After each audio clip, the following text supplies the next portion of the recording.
Hey everybody, I hope you are doing well. Thank you for joining me here again today. Today's video is on boundaries. How narcissists love to ignore, cross, just tread the line. I mean, they will establish a boundary and they love to just mess with you, right? Very frustrating behavior. And I'm not a confrontational person. And I don't like to point these things out. I would just, in an ideal world, people would just use their common sense and realize, oh, this person said that there's a boundary. I probably shouldn't cross it out of respect. These people don't care.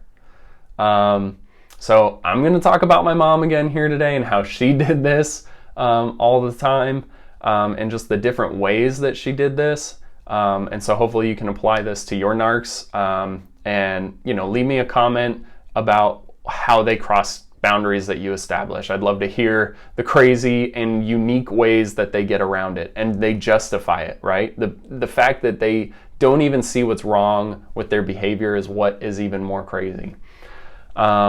So let's talk about the first one.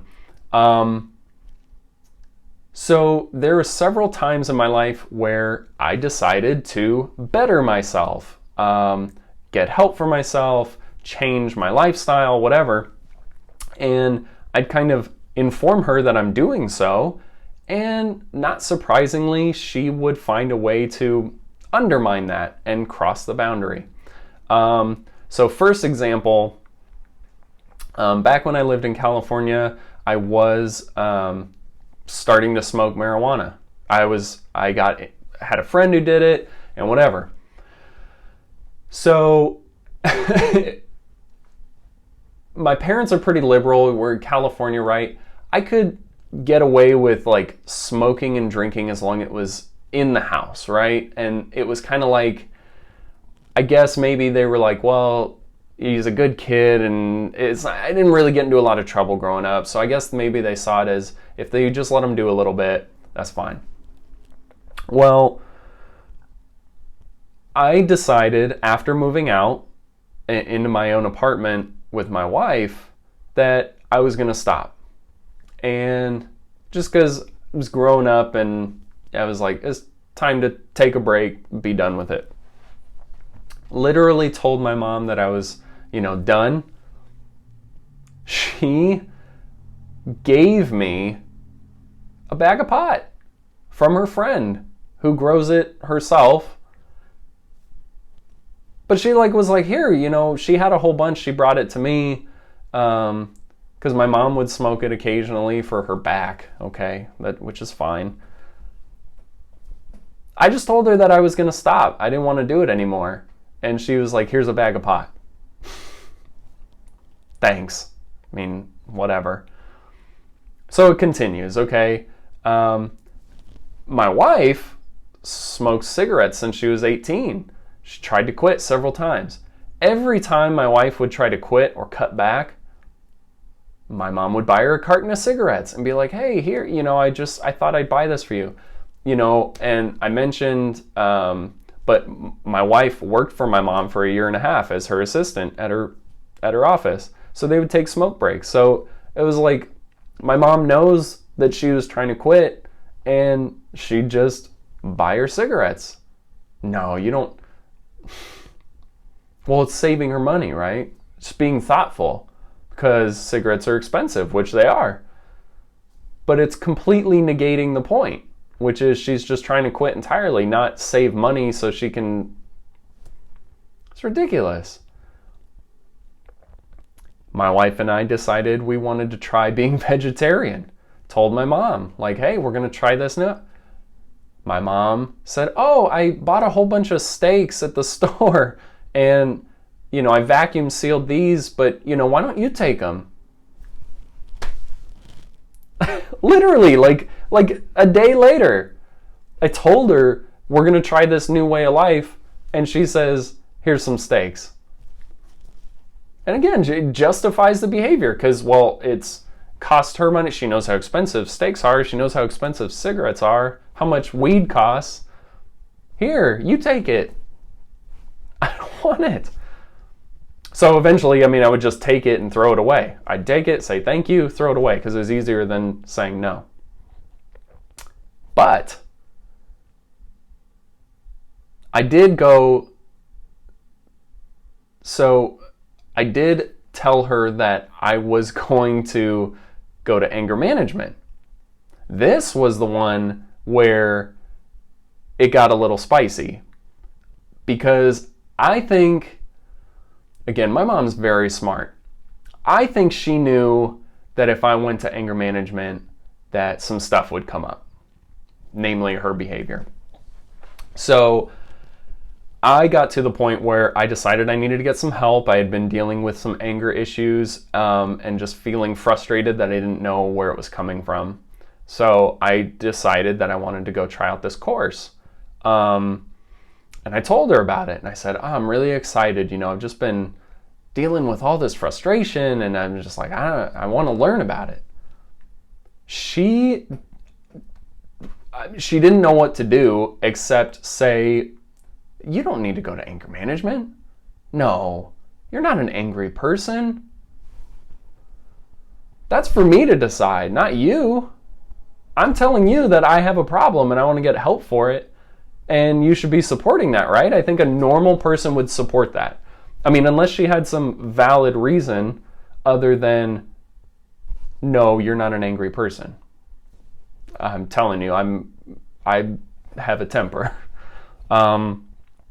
But it's gotten a lot better because I figured out that my temper and my anger was triggered because of my mom's total BS and trying to deal with it all the time and trying to please her all the time.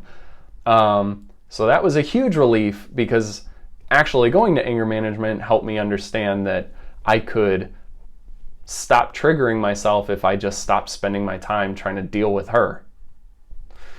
So I recommend, if you feel like you're doing, having difficulty with the narcs in your life, that could be a reason. So again, crossing those boundaries of, I say I want to better myself and change my lifestyle, and she'd just try to find a way to undermine it.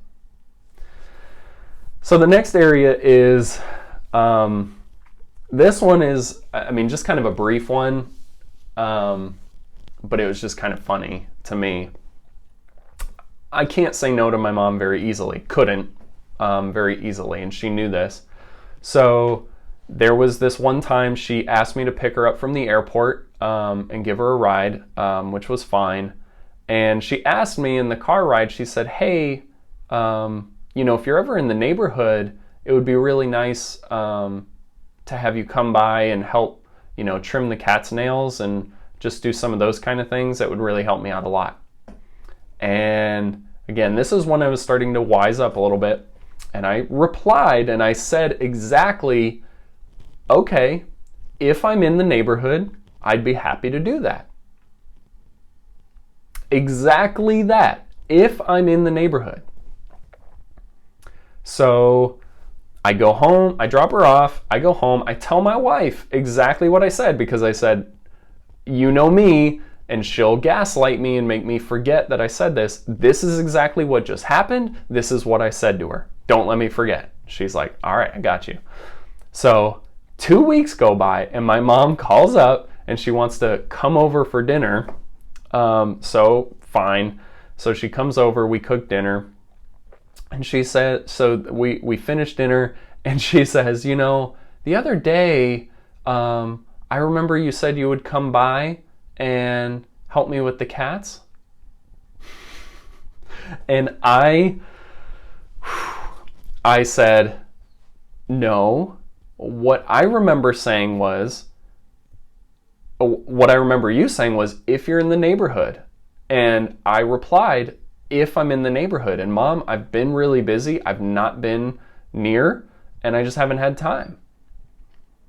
And she did not like that answer.